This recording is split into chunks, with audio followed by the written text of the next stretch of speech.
Hello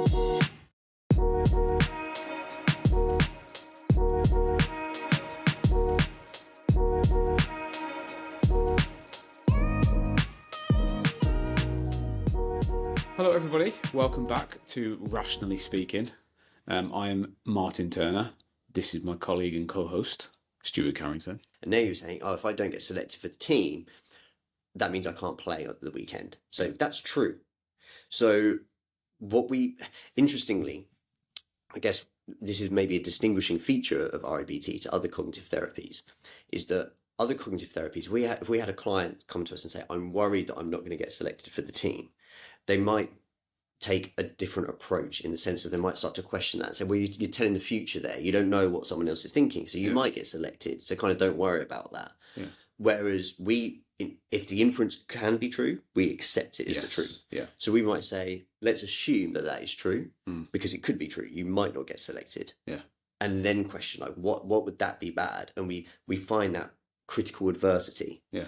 And we tend to find, I'm being sort of a little bit, I'm downplaying that. We always find that there's this rigid demand or a must, not because I must succeed or I cannot be seen as a failure, something like that. Yeah.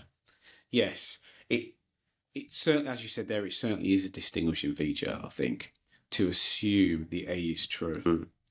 So A's can come in different forms. Often what's presented to us is an inferential A. Your perception of the situation as a client. Who am I to question your perception? Yeah.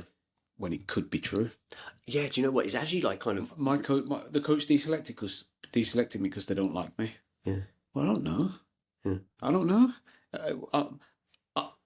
In the back of my head, I'm sure I'm thinking, okay, well, they probably do like you, you know. Yeah. But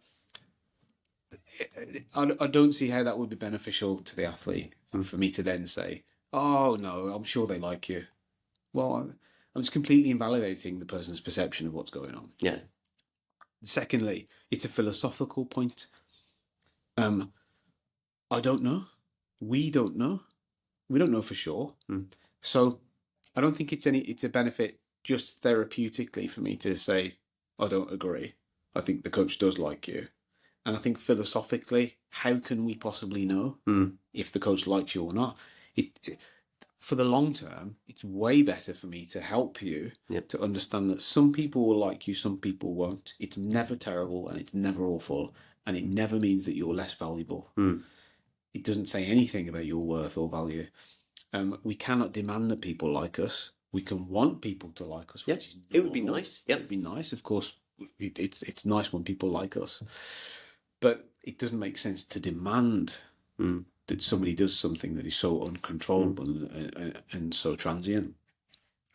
So I think assuming that A is true is really, really powerful. And it puts you in such a strong position with that client to then go forward and look at the beliefs. Because you're not getting snagged on, well, maybe he does like you. Yeah. Well, I don't know, because he said this thing. Yeah, but maybe he was having a tough day. Maybe. You're going back and forth with maybes so that the client feels better. I was just about to say, there's an REBT. REBT is about getting better, not feeling better. Yeah.